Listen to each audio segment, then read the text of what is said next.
Thank you, Nancy. Hello, bonjour.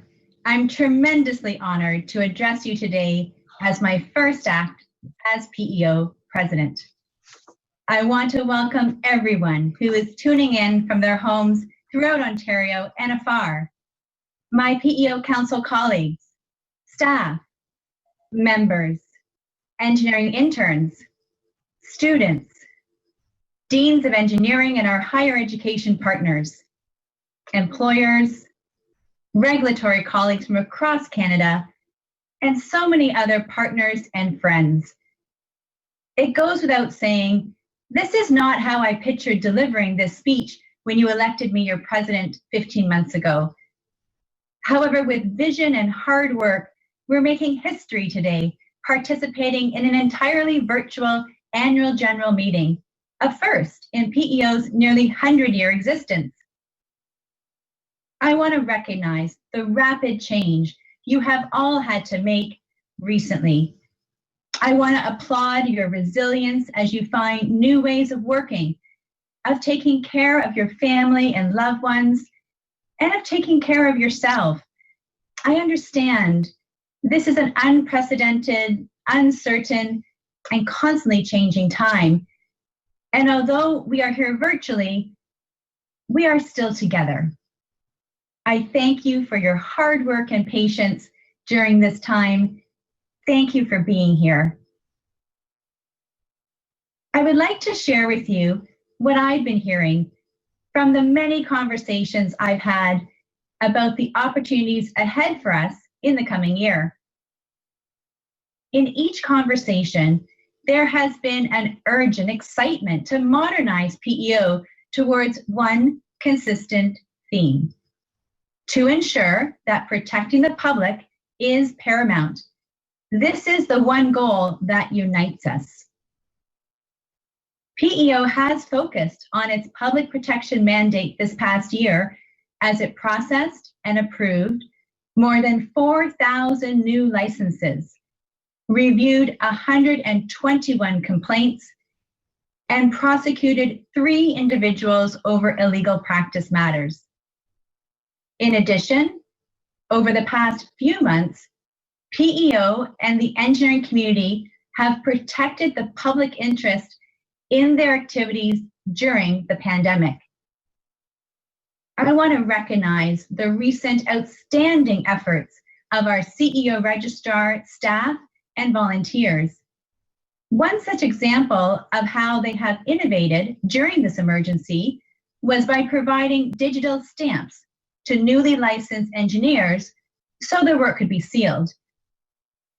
I'm also very proud of the PEO license and certificate of authorization holders who are among the researchers, manufacturers, businesses, and others in Canada who are providing both goods and services and ideas and innovations to help combat COVID-19. In all, so many in the engineering community are making exceptional efforts individually and collectively to help in any way they can. I've started to share on my website specific examples, and I invite you to share more stories with me so we can recognize everyone. The position that PEO and professional engineers have taken illustrate how we always work to protect the public and live up to our obligations set out in PEO's Code of Ethics. Since my days as an engineering student, I wanted to become a PEng because to me, it represented joining a community of professionals that cared for others. I continue to be inspired by the positive impact we make on the day-to-day lives of our communities. It motivates me to ask, how much more can we contribute if we reimagine PEO? There are many trends reinforced during this global emergency that signal the time is now for PEO to reimagine how it can better protect the public. And even though we are currently living through a crisis, this can also be an opportunity for rapid, meaningful change. For example, we are witnessing how the lines between the digital, the biological, and the physical worlds are colliding and reinventing themselves in many different ways. Artificial intelligence, computer vision, and nanotechnology have created machines that increasingly can see, learn, and act in ways that are transforming our world. A self-driving car, a smart device, a way to correct our DNA, all are impacting people's life, privacy, and health. Could the scope of PEO's licensing reach further into these fields of work to safeguard the public? We're also seeing how much the public trusts engineers and expects that we will keep them safe. For example, when a Canadian economist recently turned his fear of the pandemic into an opportunity to create the most amount of good, he chose to name the project Helpful Engineering. Could PEO's priorities have broader public consultation to stay aligned to the trust placed on our profession? And we are seeing how the use of crowdsourcing and swarm models are allowing us to collaborate globally and develop rapid response engineering solutions for our quickly changing world. Could PEO be playing more of a role to protect the public in engineering solutions that are coming from around the world? These three trends, the evolution of digital technologies, the expectations on engineers to safeguard the public, and the crowdsourcing of solutions are just a few examples of the changing world that we can embrace by reimagining PEO. Change, it is our only constant. It's our new normal. As past President Nancy Hill noted in her remarks, over the last couple of years, PEO has been laying the groundwork for transformational change. We have begun responding to an external regulatory review by approving and starting to implement an operational action plan to address the review's recommendations. This will improve our performance. In addition, we recently approved a governance roadmap to strengthen Council's effectiveness. I congratulate Nancy and our tremendous outgoing Council for their work to move PEO forward together. I can assure you that I will do what I can to continue these priorities. I believe the operational action plan and governance roadmap will build a solid base from which we can forge ahead. But towards what? Our past strategic plan expires this year, leaving our direction uncharted. In the abbreviated words of Seneca, no wind blows in favor of a ship without direction. Now is the time to shape a new, longer-term vision. Now is the time to shape a vision that allows PEO to respond and adapt quickly to societal trends and challenges in order to continue to protect the public interest. The public today are asking questions such as, how can they trust smart cities or consent to cell phone tracking or know that their data privacy and data access are being managed for the public good? They're wondering if facial recognition software has difficulty identifying people with darker skin, what other biases are embedded in the designs of the technology we use? And they are concerned about how to stop climate change and inequality to create a more sustainable world. PEO needs to not just keep up with the public's concerns, but lead the way to navigate how we will regulate the professional engineering involved in these issues in the public interest.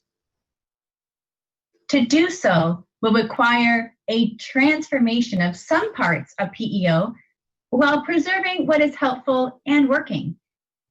We can chart this path by reimagining PEO together. You're probably asking, what exactly are we reimagining?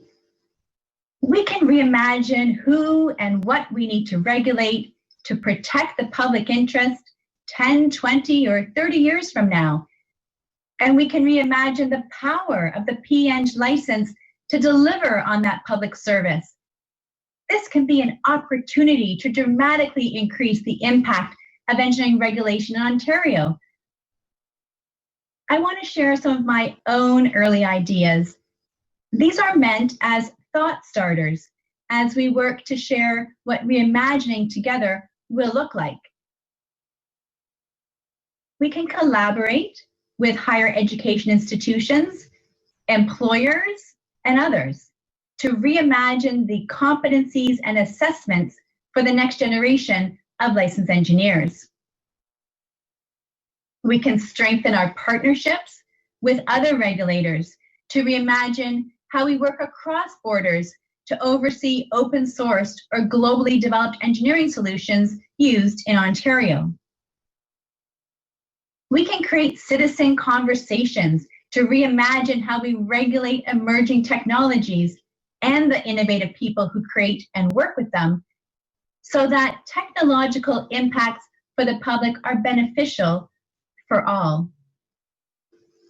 And we can reimagine how people of all identities are included as PEO license holders. To this point, in the short term, I strongly believe we must not only achieve but surpass our 30 by 30 goal, raising the percentage of newly licensed engineers who are women to 30% by the year 2030.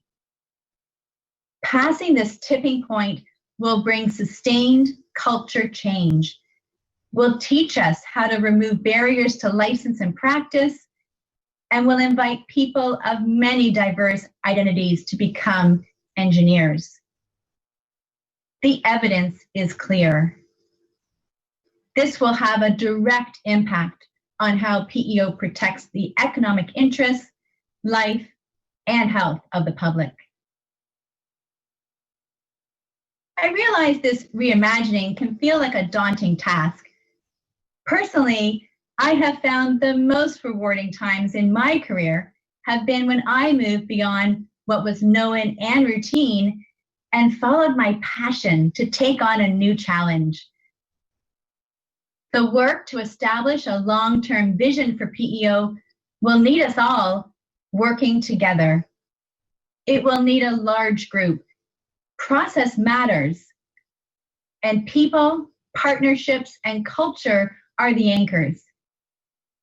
First and foremost, you have my commitment, as always, to be transparent, inclusive, and focused on outcomes. Second, we need to begin this process by opening the doors wide to your thoughts and ideas. Engaging with organizations can help, including Engineers Canada, the Ontario Society of Professional Engineers, Consulting Engineers Ontario, and the Engineering Student Society's Council of Ontario. As an African proverb tells us, if you want to go fast, travel alone. If you want to go far in life, travel together. So let's try to start a vibrant dialogue. To this end, I invite you to share your thoughts on a reimagined PEO with me. I want to hear your ideas for the future of PEO and the regulation of our profession in Ontario. In June, 2 weeks from now, PEO will be hosting its first ever online volunteer leadership conference for our committee and chapter partners. The virtual conference can be a great opportunity to kick off our work for a visioning process for a reimagined PEO, one that builds on the foundations of our action plan and governance roadmap currently underway. This online format can model how future PEO events can be accessible to an even broader audience among the engineering community. This online format can model how future PEO events can be accessible to an even broader audience among the PEO community, including EITs, engineering graduates, students, partners, and the public. PEO's success decades from now as a relevant and agile regulator starts with the groundwork we have already begun to lay and a vision for our future. What will be a multi-year project to modernize and reimagine PEO has started. Our operational capacity and effectiveness will improve this year as we continue to implement our regulatory action plan. And our governance effectiveness will strengthen as we work through our roadmap with the executive committee and a governance consultant. By beginning to reimagine PEO, we can establish a long-term vision to chart our course. While we have much work ahead, I firmly believe that PEO's North Star is resolute. Our North Star remains our mandate to protect the public interest. As we innovate at a pace we have never prepared for or previously experienced, our efforts need to continue to align towards this singular goal. And as we reimagine PEO together, we will look ahead to identify which societal changes have and will continue to affect PEO. We will reimagine our organization in a decade from now and beyond, laying the path to identify who and what we need to regulate to continue to protect the public interest. If others ask what we do, we would say that we challenge, innovate, and connect. If they ask who we are, we would answer that we are open, optimistic, and original. I'm excited by the challenges ahead. I'm immensely honored to have the opportunity to make a difference in the lives of others. You might say it is in my blood, as I have parents who have role modeled leadership and service throughout their lives. If they met someone they could help, they would. Thank you for the opportunity to share my thoughts with you today and for entrusting me as your president. I truly value your advice, rely on your guidance, and remain humble and thankful for your continuing support and trust. I very much look forward to working with all of you in the coming year on this incredible journey as we modernize and reimagine PEO together. Thank you. Merci. Miigwech.